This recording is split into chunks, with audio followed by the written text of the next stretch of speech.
Salut les snipers, c'est Alex et dans cette vidéo je vais vous montrer comment tracer les supports et les résistances dites institutionnelles. Alors qu'est-ce que c'est que les supports et les résistances institutionnelles? Eh bien, à la différence de l'analyse technique basique qui va nous entraîner à tracer des supports et des résistances en fonction du prix du passé pour anticiper le prix futur, c'est-à-dire sur les mêmes zones, on va utiliser les outils institutionnels dits fondamentaux. Alors qu'est-ce que ça veut dire? Eh bien, ça veut dire tout simplement qu'on va utiliser le prix correct du marché plutôt que de tracer des zones. Pourquoi les supports et les résistances institutionnelles? Parce que ce sont les banques qui utilisent ces supports et ces résistances et c'est pour ça qu'il est vraiment important de pouvoir les maîtriser et les reconnaître. Donc comment ça marche? Comment on trace nos supports et nos résistances? Eh bien, on va passer directement derrière mon ordinateur pour vous montrer un peu la puissance de ces structures. Ok les snipers, on se retrouve derrière mon ordinateur, on est sur USD JPY, ok, on est sur la plateforme TradingView que vous commencez à connaître et on va voir ensemble comment tracer nos supports et nos résistances institutionnelles. Je vais prendre un outil pour tracer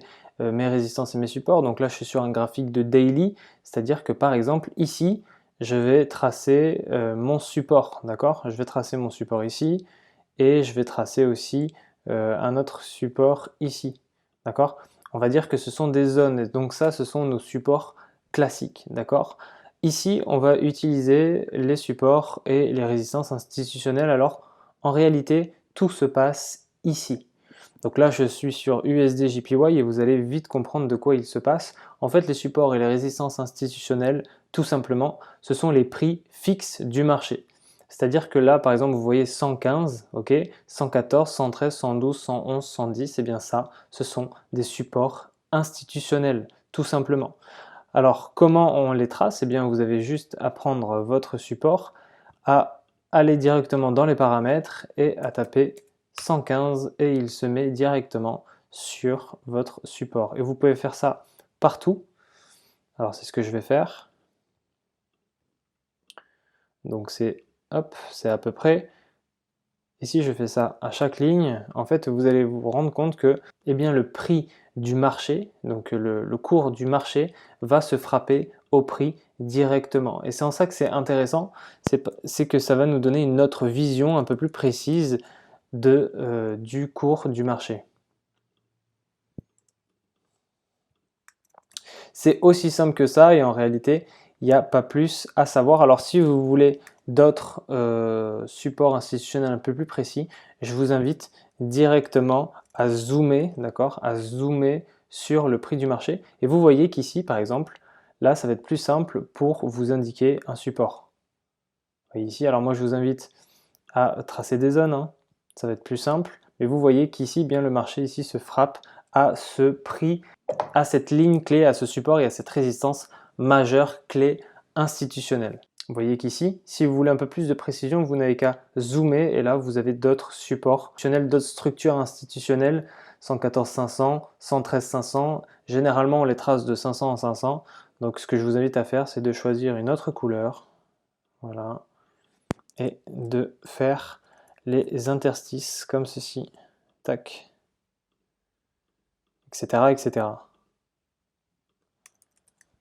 Hop. Et donc ça va vous donner un autre aperçu de comment on peut tracer nos supports et nos résistances institutionnelles. Alors pourquoi on irait les tracer? Pourquoi on ne garderait pas nos supports et nos résistances classiques? Eh bien tout simplement parce qu'elles sont vraiment utiles et vraiment puissantes. Par exemple ici, pour cette correction, alors je vais zoomer un petit peu plus.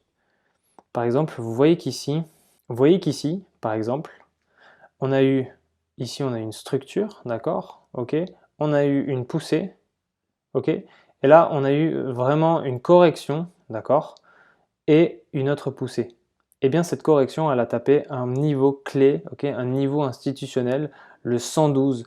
Et donc c'est pour ça que c'est important à tracer parce qu'on n'aurait pas pu le deviner sans, à moins d'être retourné dans le passé. Effectivement, dans le passé, ici on avait vu un point clé, ici aussi, etc., etc. Ça vous permet aussi de ne pas passer outre et de ne pas rater des niveaux qui pourraient être importants si par exemple vous avez omis d'en faire.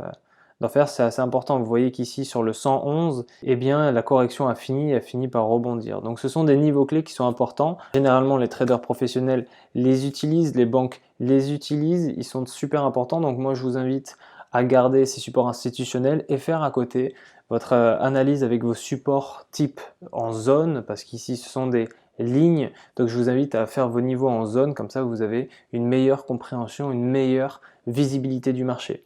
Vous voyez ici, le marché, qu'est-ce qu'il a fait? Eh bien, il a rebondi littéralement sur le point 111. Donc, je sais qu'à l'avenir, eh bien, ce niveau sera clé pour mes analyses. Voilà les snipers, c'était aussi simple que ça pour tracer nos supports et nos résistances simplement. Honnêtement, il n'y a pas plus à savoir, il n'y a pas plus à comprendre. Tracez vos supports et vos résistances, vos structures pour quadriller le prix, pour l'anticiper. Voilà une arme de plus pour vous permettre de devenir profitable sur les marchés financiers. Et si vous souhaitez devenir un sniper, il y a 1 heure de formation offerte, lien dans la description. Et pour tous ceux qui sont déter, on se retrouve dans le lobby. Ciao!